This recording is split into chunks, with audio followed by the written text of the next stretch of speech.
Hi everyone, Lady Amalthea here. I know it's been a while, but I am back with 31 Days of Tarot 2021. So this is my third year in a row doing this challenge. It is the 2nd of January here in Australia, so I'm a bit behind already, but I think I'm just not going to do some of the videos.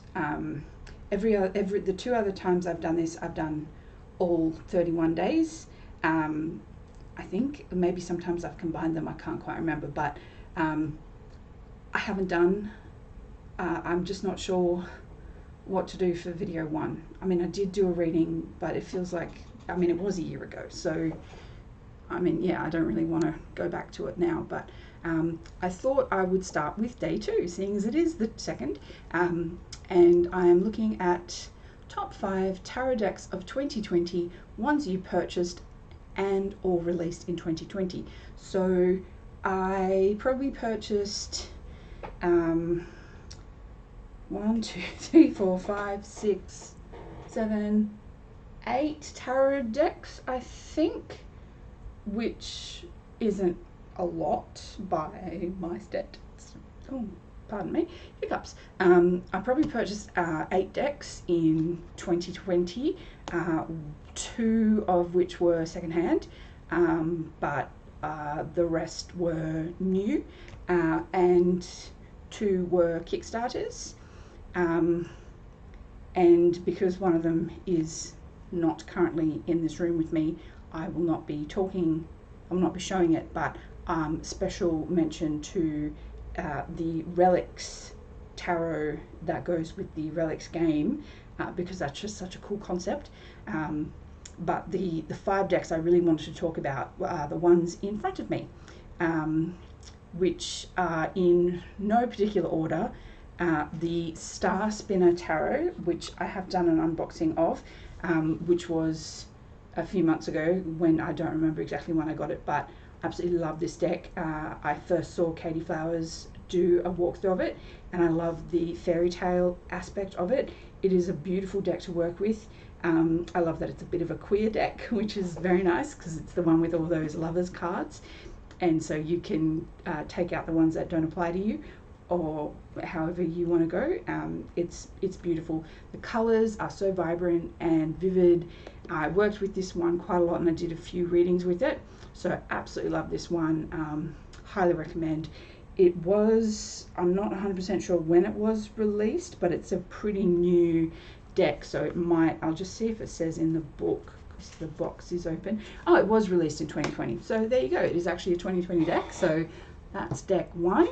And then probably my most used deck of last year, the Next World Tarot, which was originally a Kickstarter, but you can now buy like on Amazon and places like that, even though I was lucky enough to avoid Amazon for this purchase. This was originally published in 2017. I did a 6-week maybe tarot course with one of my favorite teachers, Jane Meredith, and maybe it was 2 months, I don't quite remember, sorry, and we had to stick with one deck, which was very challenging for me because I'm so used to jumping around decks, but I used this deck because this was like during lockdown for a lot of people, so there were a lot of things going on, but the main reason I picked this was because this is very much a social justice deck.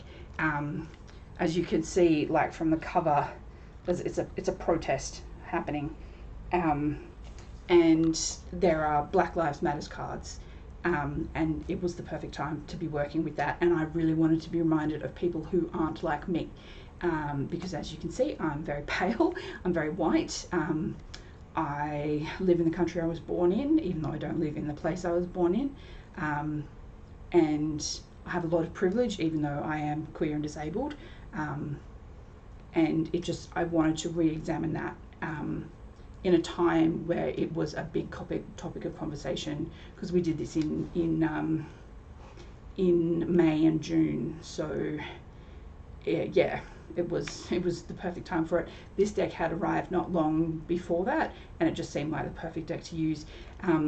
One thing I don't love is how huge the cards are. As like you can see, this actually indicates the size of the cards. My hands occasionally have trouble shuffling them. Had I known about the pocket version, I would have waited and bought that one, but I have this one now, so it is what it is. I highly recommend this deck. I really, really love it.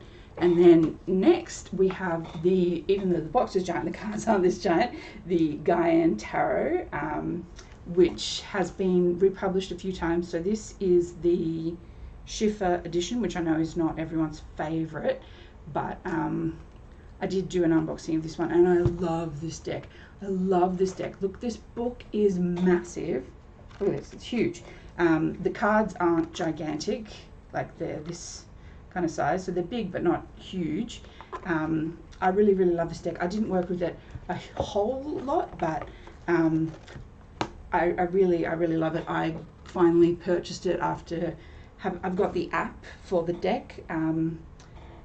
I think it's Fool's Dog who does those great tarot apps. I have the app of the deck, and I've had that for a few years now, so I'm familiar with some of the cards from that, but this is the first time I actually got the physical deck. I bought it from a bookstore in Melbourne during their lockdown. Evie cup.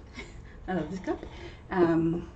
And yeah, I was really excited to support a business who were supporting their staff.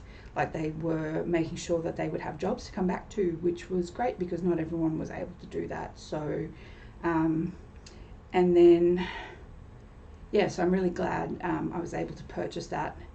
I wish the cards were stored in a single stack. I find it annoying when they're stored in 2 stacks like that, but whatever. I can always put them in a bag or something, I guess.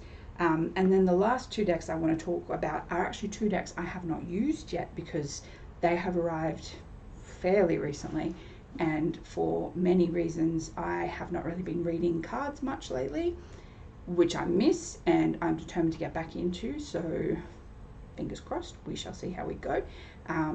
So the first one is one most people will probably be familiar with, which is the Modern Witch Tarot, which people was started by the Everything is Fine card, which you can kind of see here on the back. It's this one, but it's a bit blurry, so I apologize. The person lying on the ground with the swords in their back on their phone, like, this is what it is, but whatevs. And so this deck is a Pamela Coleman Smith artwork copy, but for a modern age, and so there's people of color, queer people, everything in this deck. It is beautiful. I have flipped through it, but I have not used it yet. The box is a bit odd, but yeah, I'd like to get the book as well. There's a book, or is it a diary or something, but I'd love to get that. And then the last deck, which is going to be like the deck I use when I throw myself back into tarot, hope maybe gently lower myself, I don't know, maybe throwing is a bit ambitious, but is the Oak and Ash and Thorn, which was a Kickstarter,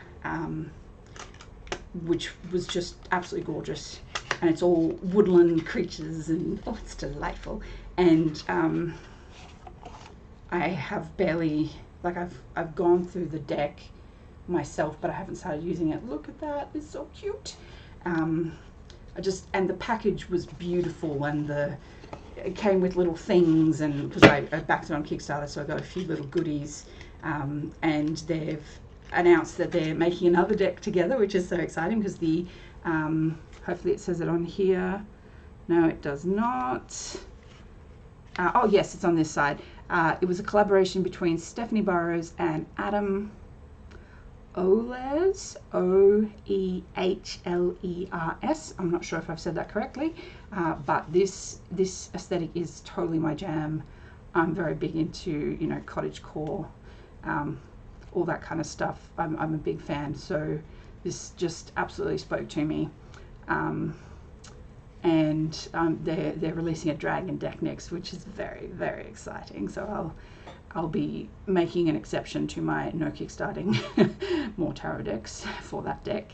That will be my big purchase. So even though I mentioned 2 decks I haven't actually used yet, I felt that they were important to mention because one, I waited like almost all year for, because I backed it in Kickstarter, and then it took so long to happen because it's eco-friendly and carbon neutral and vegetable based inks, so these things take time. It was all printed locally in Britain, so yeah, a few things went wrong here and there, and of course 2020 was the year of bizarreness, so the creators had a few things happen outside of their control, as we all know.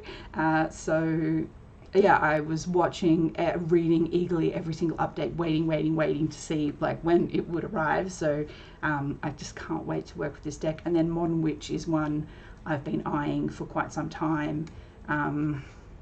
It's just such a gorgeous deck, and like I said before, I'm all here for seeing people who don't look like me,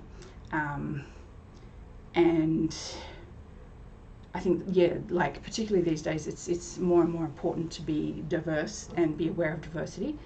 Another tea.